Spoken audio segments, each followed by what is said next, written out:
ശനിയാഴ്ച വന്നത് മാർക്കറ്റിന് ചെറിയൊരു പോസിറ്റീവ് ബയാസ് ആണ്. പക്ഷേ ഇന്ന് രാവിലെ SGNX നിഫ്റ്റി ഒക്കെ ട്രേഡ് ചെയ്യുന്നത് 200ഓളം പോയിന്റ് ഗ്യാപ് ഡൗൺ ആയിട്ടാണ്. അതിന് പ്രധാനപ്പെട്ട റീസൺ ട്രംപിന്റെ താരിഫാണ്. കാനഡ, മെക്സിക്കോ, ചൈന എന്നീ രാജ്യങ്ങൾക്കൊക്കെ ട്രംപ് താരിഫ് ഏർപ്പെടുത്തിയിട്ടുണ്ട്. അതുപോലെ തന്നെ പല രാജ്യങ്ങളും തിരിച്ച് താരിഫ് അമേരിക്കയ്ക്ക് ഏർപ്പെടുത്തുന്നതിനെ പറ്റി ചിന്തിക്കുന്നുണ്ട്. ശരിക്കും ഒരു ട്രേഡ് വാറാണ് നടക്കുന്നത്. മാർക്കറ്റിന് പൊതുവെ എല്ലാ മാർക്കറ്റിനും ഇത് മോശമായിട്ടാണ് വരിക.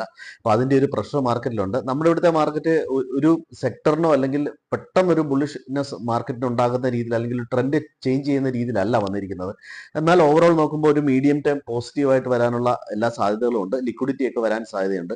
ഇനിയിപ്പോൾ RBIയുടെ മോണിറ്ററി പോളിസിയാണ് അടുത്തത് മാർക്കറ്റിനെ സംബന്ധിച്ചിടത്തോളം നിർണായകം. ഇന്ന് മാർക്കറ്റ് ഞാൻ മുമ്പ് സൂചിപ്പിച്ചു 200ഓളം പോയിന്റ് ഗ്യാപ് ഡൗൺ ആയിട്ടാണ് ഓപ്പൺ ചെയ്യാൻ സാധ്യത.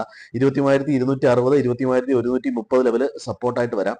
23,360, 23,440, 23,550 ലെവൽ ഓപ്പൺ ചെയ്തതിന് ശേഷം റെസിസ്റ്റൻസ് ആയിട്ട് വരാം. അതുപോലെ ബാങ്ക് നിഫ്റ്റി 49,200, 49,000 ലെവൽ സപ്പോർട്ടും 49,800, 50,050 ലെവൽ റെസിസ്റ്റൻസുമായിട്ട് വരാം. ഇന്ന് വിവിധ രാജ്യങ്ങളുടെ, ഇന്ത്യ ഉൾപ്പെടെയുള്ള വിവിധ രാജ്യങ്ങളുടെ PMI ഡേറ്റയുണ്ട്.